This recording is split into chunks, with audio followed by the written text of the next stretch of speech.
Hello बच्चों, welcome to your science class. तो बच्चों, चैप्टर इलेक्ट्रिसिटी चल रहा था, तो आज उसी में हम पढ़ने जा रहे हैं heating effect of electric current. तो चलिए बिना देरी के शुरू करते हैं। तो देखिए, heating effect of electric current ये क्या होता है? The effect of electric current due to which heat is produced in a conductor when current passes through it is called the heating effect of electric current.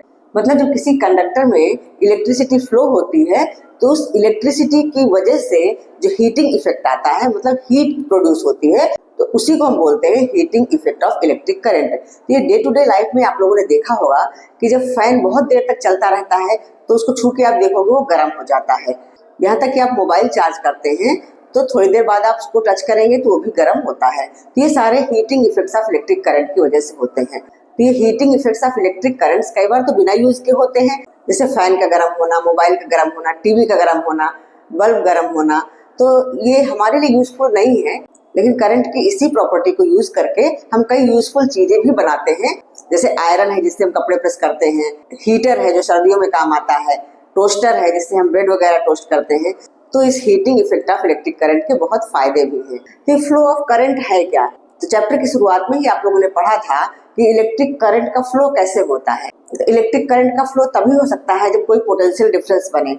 जैसे कोई conductor है, इस conductor को हम किसी बैटरी से अगर जोड़ते हैं तभी इस कंडक्टर में करंट फ्लो होगा। तो बैटरी में क्या है? पोटेंशियल डिफरेंस है। बैटरी के अंदर जो केमिकल रिएक्शंस होते हैं वो एक पोटेंशियल डिफरेंस पैदा करते हैं। तो इसी पोटेंशियल डिफरेंस की वजह से ही करंट फ्लो होता है। तो करंट फ्लो होने का मतलब क्या है? इलेक्ट्रॉन मूव कर रहे हैं, इलेक्ट्रॉन यहाँ पे मूव कर रहे हैं। तो potential difference between 2 points is the work done to move a unit charge from one point to other। ये है potential difference V equal to W upon Q। तो potential difference क्या है? work done, W मतलब work done to move a unit charge from one point to other। तो जैसे charge move होते हैं एक पॉइंट से दूसरे पॉइंट की तरफ, मान लो यहाँ से कुछ नंबर ऑफ चार्जेस मूव कर रहे हैं, लेकिन सारे चार्जेस यहाँ तक पहुँच पाएंगे कि नहीं ये जरूरी नहीं है।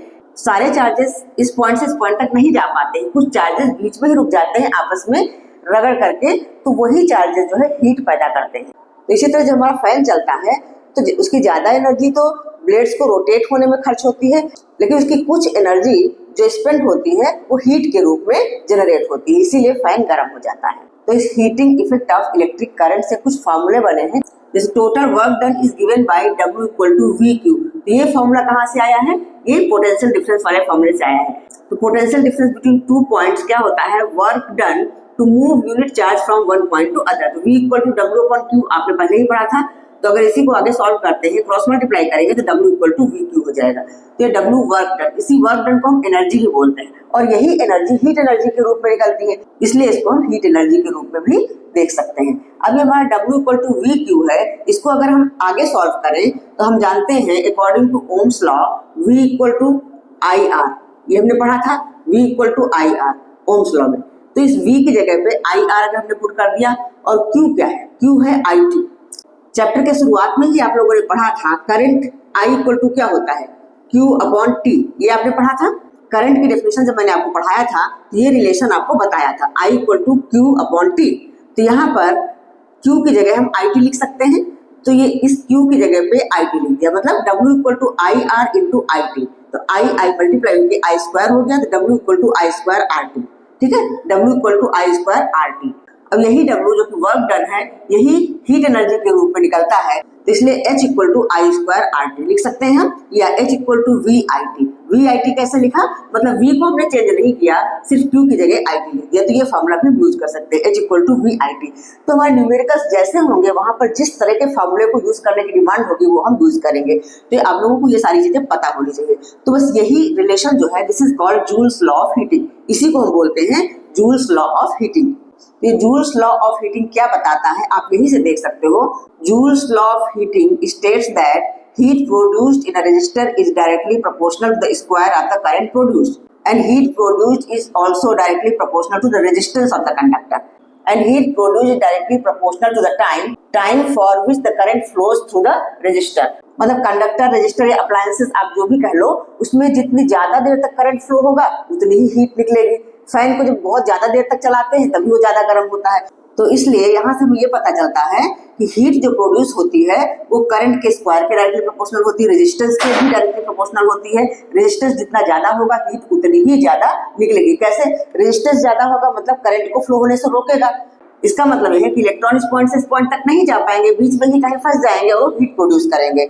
और टाइम के भी डायरेक्टली प्रोपोर्शनल है कि जितने ज्यादा टाइम तक करंट फ्लो होगा रजिस्टर में तो उतनी ही ज्यादा हीट प्रोड्यूस होगी। तो आई होप आप लोगों को समझ में आ गया होगा कि जूल्स लॉ ऑफ हीटिंग क्या है, और ये फॉर्मूले भी अच्छे से लर्न कर लीजिए, ये न्यूमेरिकल सॉल्व करने में काम आएंगे। तो चलिए अब देखते हैं इलेक्ट्रिक पावर क्या है। हाँ बच्चों देखिए, इलेक्ट्रिक पावर है क्या? Electric power is the electrical work done per unit time, that means power equal to W upon T, मतलब electrical work done per unit time. या इसको हम ऐसा ही बोल सकते हैं, the rate at which electric energy is consumed is called electric power. The rate at which electric energy is consumed, यहाँ पर वर्क जो है इलेक्ट्रिक एनर्जी ही तो है, वर्क एनर्जी का ही फॉर्म तो है। तो the rate at which electric energy is consumed is called electric power. तो P equal to W upon T। SI unit of electric power is watt. इलेक्ट्रिक पावर का SI unit है watt, और SI unit of electrical energy is joule. तो 1 watt power कब होगी? 1 watt power equal to 1 joule upon 1 second. So 1 watt power को हम ऐसे डिफाइन कर सकते हैं, 1 watt power is the rate of working 1 joule per second. ठीक है, तो वाट तो बहुत छोटी यूनिट है, bigger unit of power is kilowatt. तो 1 kilowatt equal to 1000 watt. 1 kilowatt equal to होता है 1000 वाट। ठीक है, अच्छा P equal to W upon T है, इसको अगर हम क्रॉस मल्टीप्लाई करेंगे तो हमारे पास एक रिलेशन ऐसा आएगा, W equal to P into T, ऐसा आ जाएगा। ठीक है, W equal to P into T, ये भी एक रिलेशन आ गया। अच्छा, work done W by current I when it flows for time T under a potential difference V is given by. तो वर्क डन इक्वल टू क्या होता है, अगर पोटेंशियल डिफरेंस V है, करंट I फ्लो हो रही है टाइम T के लिए, तो वर्क डन हो जाएगा V into I into T joules. अब हमारे पास इस फार्मूले में P equal to W upon T है, P equal to W upon T, तो W की जगह V into I into T लिखेंगे, और नीचे हमारे पास T है, ये T से T कैंसिल आउट हुआ तो VI आ गया, that means P equal to VI। तो पावर का एक फार्मूला हमें ये मिल गया, P इक्वल टू VI। अब इसी से और भी फार्मूले हम डिराइव कर सकते हैं। अगर आप ओम्स लॉ देखें तो V इक्वल टू क्या होता है, IR होता है। इसको आगे हम ऐसा लिख सकते हैं, P इक्वल टू V की जगह अगर हम लिखें IR और इंटू I, तो आगे ऐसा हो जाएगा P equal to I square R, एक ही हो गया, ये सेकेंड फार्मूला बन गया। अब इसी फार्मूले से हम ऐसा कर सकते हैं, अगर I को हम चेंज करें, देखो P इक्वल टू VI है, तो I की जगह हम क्या लिख सकते हैं, V upon R। V upon R लिख सकते हैं क्योंकि ओम्स लॉ में हमने पढ़ा था V इक्वल टू IR, तो I इक्वल टू क्या हो जाएगा, R जो है V के अपॉन में आ जाएगा, तो ये ऐसा हो जाएगा V upon R equal to I।